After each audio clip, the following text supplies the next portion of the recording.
ସମସ୍ତଙ୍କୁ ତିଗ୍ମାଂଶୁ ସାର୍ଙ୍କ ତରଫରୁ ସ୍ୱାଗତ। ବିଶାଳ ସୌରମଣ୍ଡଳରେ ଏ ଆମ ପୃଥିବୀ ଯେ ଅନବରତ ଘୂରି ଚାଲିଛି। ସେ କେତେ ନଦୀ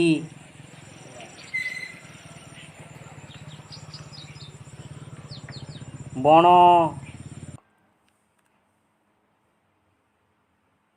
ପାହାଡ଼ ପ୍ରାକୃତିକ ସୌନ୍ଦର୍ଯ୍ୟରେ ଭରା। ମଣିଷ ପୁଣି ତା ଦେହେ ଭରି ଦେଇଛି ସେ ତିଆରି କରିଥିବା ଅନେକ ଜିନିଷ। କିଏ କଠିନ ତ କିଏ ତରଳ, ପୁଣି କିଏ ଗ୍ୟାସୀୟ। ସେମାନଙ୍କର ଗଢ଼ଣ ଢଙ୍ଗ ଦେଖିଲେ କିଏ ମୌଳିକ ତ କିଏ ଯୌଗିକ, ପୁଣି କିଏ ମିଶ୍ରଣ। ଆଲୋଚ୍ୟ ପ୍ରସଙ୍ଗ ମୌଳିକ ପଦାର୍ଥ। ସେହି ଆଲୋଚନାରୁ ତୁମେ ମୌଳିକ ପଦାର୍ଥ ସମ୍ପର୍କରେ ଅନେକ ଗୁଡ଼ିଏ କଥା ଜାଣିବ। ପ୍ରଥମ କଥା ହେଲା ମୌଳିକର ପ୍ରକୃତି ଓ ସଂଜ୍ଞା। ଦ୍ୱିତୀୟରେ ମୌଳିକର ସ୍ଥିତି। ଏଥିରେ ଜାଣିବ କେଉଁ ମୌଳିକ କଠିନ, କେଉଁଟି ତରଳ ଏବଂ କେଉଁଟି ଗ୍ୟାସୀୟ ଅବସ୍ଥାରେ ଥାଏ। ତୃତୀୟରେ ମୌଳିକର ପ୍ରକାରଭେଦ। ଏଥିରେ ମୌଳିକ ମଧ୍ୟରୁ କେଉଁଟି ଧାତୁ, କେଉଁଟି ଅଧାତୁ କିମ୍ବା ଉପଧାତୁ ଜାଣିପାରିବ। ଚତୁର୍ଥରେ ଭୂତ୍ୱକରେ ମୌଳିକର ପରିମାଣ ଏବଂ ପଞ୍ଚମରେ ମୌଳିକର ପ୍ରତୀକ, ଇଂରାଜୀରେ ଯାହାକୁ କୁହାଯାଉଛି ସିମ୍ବଲ ଅଫ୍ ଏଲିମେଣ୍ଟସ୍, ସେ ବିଷୟରେ ଜାଣିବ। ଏବେ ସେ ବିଷୟରେ ପୁଙ୍ଖାନୁପୁଙ୍ଖ ଆଲୋଚନା କରିବା। ପିଲାମାନେ, କଠିନ, ତରଳ ଓ ଗ୍ୟାସୀୟ ଏହି ତିନି ଅବସ୍ଥାରେ ପଦାର୍ଥ ଥାଏ ଏକଥା ଜାଣିଛ। ଏହାର ଅର୍ଥ ହେଲା ଭୌତିକ ଅବସ୍ଥା ଦୃଷ୍ଟିକୋଣରୁ ପଦାର୍ଥକୁ ତିନି ଭାଗରେ ବିଭକ୍ତ କରାଯାଇଛି। ସେହି ପଦାର୍ଥକୁ ରାସାୟନିକ ସଂରଚନା ବା କନଷ୍ଟିଚ୍ୟୁସନ୍ ଏବଂ ସଂଯୁତି ବା କମ୍ପୋଜିସନ୍ ଅନୁସାରେ ମଧ୍ୟ ତିନି ଭାଗରେ ବିଭକ୍ତ କରାଯାଇଛି। ପ୍ରଥମରେ ହେଲା ମୌଳିକ ପଦାର୍ଥ, ଯାହାକୁ ଇଂରାଜୀରେ କୁହାଯାଏ ଏଲିମେଣ୍ଟସ୍।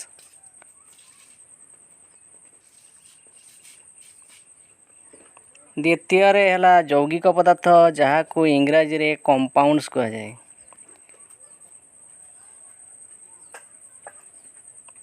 ତୃତୀୟରେ ହେଲା ମିଶ୍ରଣ ବା ମିଶ୍ର ପଦାର୍ଥ, ଯାହାକୁ ଇଂରାଜୀରେ ମିକ୍ସଚର୍ କୁହାଯାଏ। ଏହିପରି ମୌଳିକ, ଯୌଗିକ ଓ ମିଶ୍ରଣରେ ବିଭକ୍ତ କରାଯାଇଛି। ପିଲାମାନେ, ତୁମେ ଯେଉଁ ତମ୍ବାର ଜଗ୍ଟି ଦେଖୁଛ, ତାକୁ ଆମେ ଯଦି ଭାଙ୍ଗି ବା କାଟି ଛୋଟ ଛୋଟ ଖଣ୍ଡରେ ପରିଣତ କରିବା, ସେଥିରୁ ତମ୍ବା ବ୍ୟତୀତ ଅନ୍ୟ ପଦାର୍ଥ ମିଳିବ କି? ନା, ସେଥିରୁ କେବଳ ତମ୍ବାର ହିଁ କଣିକା ମିଳିବ। ହେମଦସ୍ତାଟିକୁ ଦେଖୁଛ, ହେମଦସ୍ତାଟି ଲୁହାରେ ତିଆରି। ଏହାକୁ ଯଦି ଆମେ ଖଣ୍ଡ ଖଣ୍ଡ କରିବା, ଲୁହା ବ୍ୟତୀତ ଅନ୍ୟ କିଛି ଜିନିଷ ମିଳିବ କି? ନା, କେବଳ ଲୁହା ହିଁ ମିଳିବ। ସୁନା, ରୂପା, ଆଲୁମିନିୟମ୍, ଏହିପରି ଆହୁରି ଅନେକ ଜିନିଷ ଅଛି। ସେଗୁଡ଼ିକୁ ଯେତେ ଖଣ୍ଡ ବିଖଣ୍ଡିତ କଲେ କିମ୍ବା ରାସାୟନିକ ବିଶ୍ଳେଷଣ କଲେ ମଧ୍ୟ କୌଣସି ଭିନ୍ନ ଗୁଣ ବିଶିଷ୍ଟ ପଦାର୍ଥ ମିଳେ ନାହିଁ। ଅର୍ଥାତ୍ ଏହି ପଦାର୍ଥ ଗୁଡ଼ିକ କେବଳ ଗୋଟିଏ ପ୍ରକାର କଣିକାରେ ଗଠିତ ହୋଇଥାନ୍ତି। ଏହି ପଦାର୍ଥ ଗୁଡ଼ିକୁ ମୌଳିକ ପଦାର୍ଥ କୁହାଯାଏ। ମୌଳିକ ପଦାର୍ଥ ଗୁଡ଼ିକ ବିଶୁଦ୍ଧ, କାରଣ ଏଥିରେ ଅନ୍ୟ କୌଣସି ପଦାର୍ଥ ନଥାଏ। ଅର୍ଥାତ୍ ସୁନାରେ କେବଳ ସୁନା କଣିକା ଏବଂ ଆଲୁମିନିୟମରେ କେବଳ ଆଲୁମିନିୟମ କଣିକା ହିଁ ଥାଏ। ଏବେ ଜାଣିବା ମୌଳିକ ପଦାର୍ଥର ସଂଜ୍ଞା।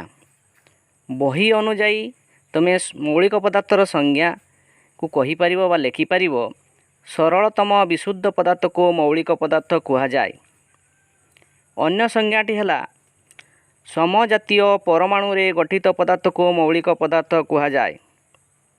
ଏହାକୁ ଯଦି ଆଉ ଟିକେ ବଢ଼େଇକି ଲେଖାଯାଇପାରେ, ସେହି ଅନୁସାରେ ସଂଜ୍ଞାଟି ହେଉଛି ଯେଉଁ ପଦାର୍ଥକୁ ରାସାୟନିକ ବିଶ୍ଳେଷଣ କଲେ ମଧ୍ୟ ଭିନ୍ନ ଗୁଣ ବିଶିଷ୍ଟ ପଦାର୍ଥ ମିଳେ ନାହିଁ, ତାହାକୁ ମୌଳିକ ପଦାର୍ଥ କୁହାଯାଏ। ବର୍ତ୍ତମାନ ସୁଦ୍ଧା 118ଟି ମୌଳିକ ଥିବା ଜଣାଯାଇଛି। ଏଗୁଡ଼ିକ ମଧ୍ୟରୁ 98ଟି ମୌଳିକ ପ୍ରାକୃତିକ, ଅନ୍ୟ 20ଟି ପରୀକ୍ଷାଗାରରେ ପ୍ରସ୍ତୁତ କରାଯାଇଛି। ସେଗୁଡ଼ିକ ମନୁଷ୍ୟକୃତ ବା କୃତ୍ରିମ ମୌଳିକ। ତାକୁ ସଂଶ୍ଳେଷିତ ମୌଳିକ ମଧ୍ୟ କୁହାଯାଏ। ଏହି ମନୁଷ୍ୟକୃତ ମୌଳିକ ଗୁଡ଼ିକ ମଧ୍ୟରୁ ଅଧିକାଂଶ କ୍ଷଣସ୍ଥାୟୀ। ସାଧାରଣ ତାପମାତ୍ରାରେ ଅଙ୍ଗାରକ, ଫସ୍ଫରସ୍, ଗନ୍ଧକ, ଆୟୋଡ଼ିନ୍, ସୁନା, ରୂପା, ତମ୍ବା, ଦସ୍ତା, ଆଲୁମିନିୟମ, ସୀସା ଇତ୍ୟାଦି କଠିନ ଅବସ୍ଥାରେ ଥାନ୍ତି। ତେଣୁ ସେଗୁଡ଼ିକ କଠିନ ମୌଳିକ।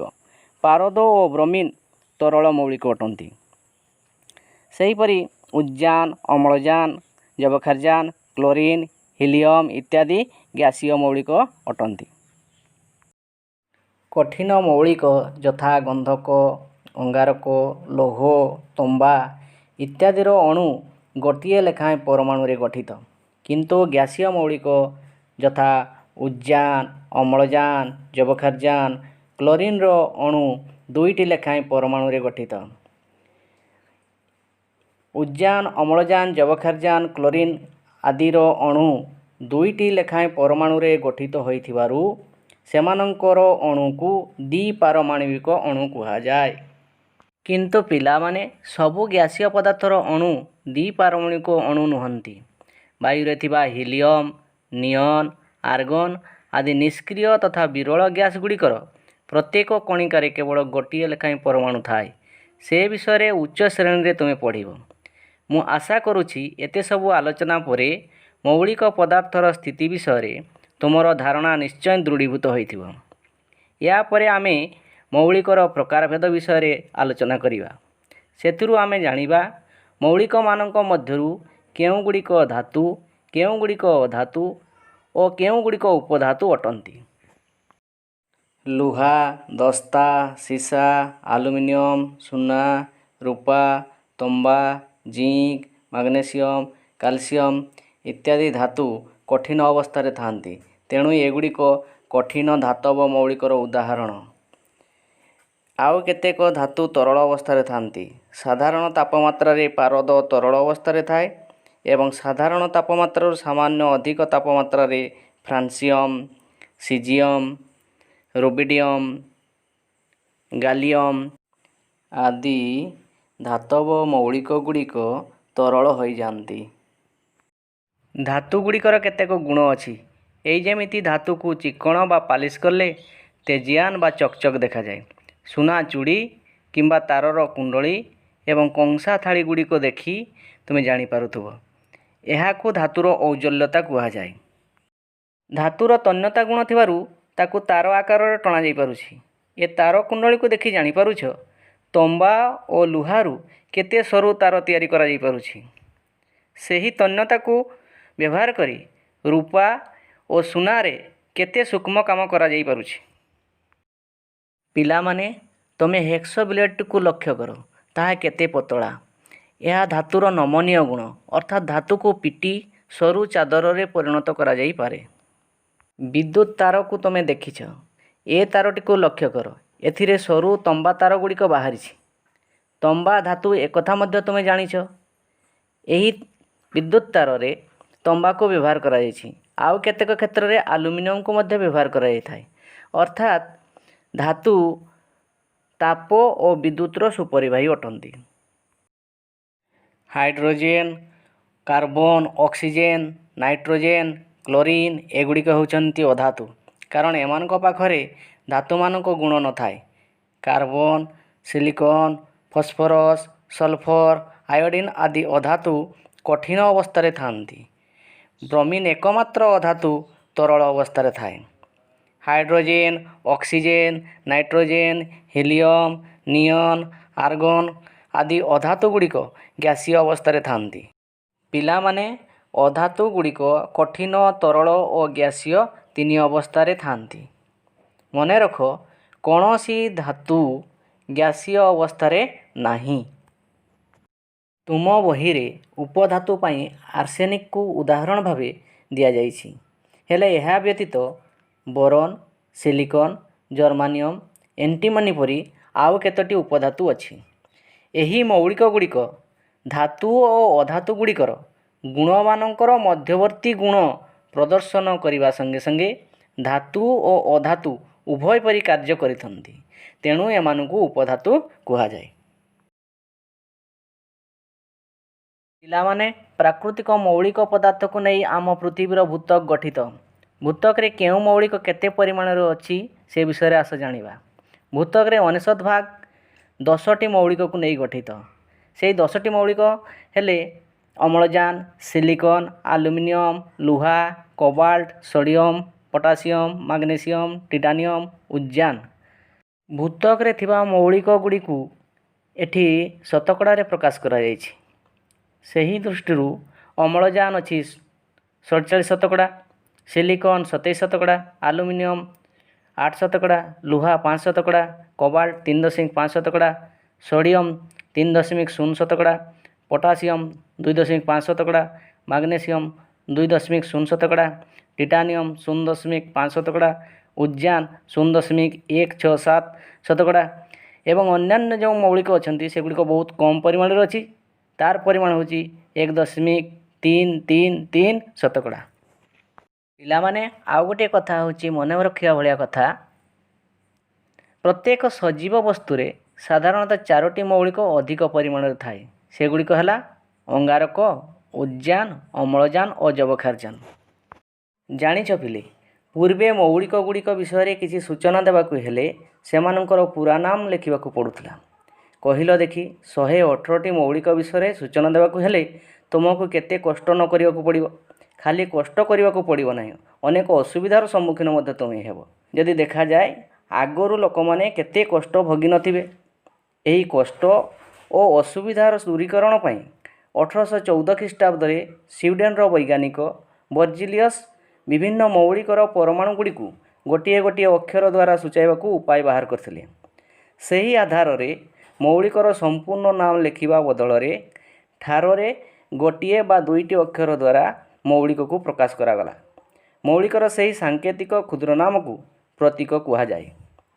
ସଂଜ୍ଞା ଆକାରରେ ତୁମେ କହିପାରିବ, ମୌଳିକର ପୁରା ନାମ ପରିବର୍ତ୍ତେ ଯେଉଁ କ୍ଷୁଦ୍ର ନାମ ମୌଳିକକୁ ଚିହ୍ନାଇଥାଏ ତାହାକୁ ମୌଳିକର ପ୍ରତୀକ କୁହାଯାଏ। ଆସ ଏବେ କେତେକ ମୌଳିକର ପ୍ରତୀକକୁ ଜାଣିବା। ପିଲାମାନେ, ତୁମେ ମୌଳିକ ଓ ତାର ପ୍ରତୀକ ଲେଖାଥିବା ଚାର୍ଟଟି ଦେଖୁଛ। ମୌଳିକର ଲାଟିନ ବା ଗ୍ରୀକ୍ ନାମକୁ ଇଂରାଜୀ ଅକ୍ଷର ଦ୍ୱାରା ଏଥିରେ ପ୍ରକାଶ କରାଯାଇଛି। ପ୍ରତୀକଟିକୁ ମୌଳିକର ଇଂରାଜୀ ନାମର ପ୍ରଥମ ଅକ୍ଷରଟି ବା ପ୍ରଥମ ଦୁଇଟି ଅକ୍ଷର ଦ୍ୱାରା ସୂଚିତ କରାଯାଇଛି। ଉଦଜାନ, ଯାହାକୁ ହାଇଡ୍ରୋଜେନ କୁହାଯାଉଛି, ତାର ପ୍ରତୀକ ହେଉଛି H। ଯବକ୍ଷାରଜାନ, ନାଇଟ୍ରୋଜେନ, ତାର ପ୍ରଥମ ଅକ୍ଷର N, ସେହି ଅନୁସାରେ N ରଖାଯାଇଛି। ଅମ୍ଳଜାନ, ଅକ୍ସିଜେନ, ତାର ପ୍ରଥମ ଅକ୍ଷର O। କ୍ଲୋରିନ, ଏଠି ଦେଖ ଦୁଇଟି ଅକ୍ଷର ନିଆଯାଇଛି Cl। Bromine, Br। ସୋଡ଼ିୟମ, ତାର ଲାଟିନ ନାମ ହେଉଛି ନେଟ୍ରମ୍, ତେଣୁ ପ୍ରତୀକ ହେଲା Na। ପଟାସିୟମ, ଲାଟିନ ନାମ କେଲିୟମ, ତେଣୁ ତାର ପ୍ରତୀକ ହେଲା K। Magnesium Mg, calcium Ca, zinc Zn। ଦେଖ ପିଲା, କେତେକ ପ୍ରତୀକକୁ ଦୁଇଟି ଅକ୍ଷରରେ ଲେଖାଯାଇଛି। ଦୁଇଟି ଅକ୍ଷର ଥିବା ପ୍ରତୀକକୁ ଲେଖିବା ସମୟରେ ତୁମେ ପ୍ରଥମ ଅକ୍ଷରଟିକୁ ବଡ଼ ଅକ୍ଷରରେ ଲେଖିବ ଏବଂ ଦ୍ୱିତୀୟ ଅକ୍ଷରଟିକୁ ସାନ ଅକ୍ଷରରେ ଲେଖିବ। ବହିରେ ଆହୁରି ଅନେକ ଗୁଡ଼ିଏ ପ୍ରତୀକ ଅଛି, ସେଗୁଡ଼ିକୁ ବାରମ୍ବାର ପଢ଼ି ମନେ ରଖିବ ଏବଂ ମୁଁ ଯେଉଁ ପ୍ରଶ୍ନ ଦେଉଛି ତାର ଉତ୍ତର ଲେଖି ହ୍ୱାଟ୍ସଆପ୍ ଗ୍ରୁପରେ ପଠାଇବ। ଏବେ ତୁମ ସମ୍ମୁଖରେ ପ୍ରଶ୍ନ ଉପସ୍ଥିତ। ଅତି ସହଜ ପ୍ରଶ୍ନ, କେବଳ ଶୂନ୍ୟସ୍ଥାନ ପୂରଣ କରିବ ଆଉ ଗୋଟିଏ ଦୁଇଟି ଶବ୍ଦରେ ଲେଖିବ। ଶୀଘ୍ର ଶୀଘ୍ର ଉତ୍ତର ଲେଖି ପଠାଇବାକୁ ଚେଷ୍ଟା କରିବ। ପରବର୍ତ୍ତୀ ଆକର୍ଷଣ ରହିବ ତୁମ ପାଇଁ ଯୌଗିକ ପଦାର୍ଥ।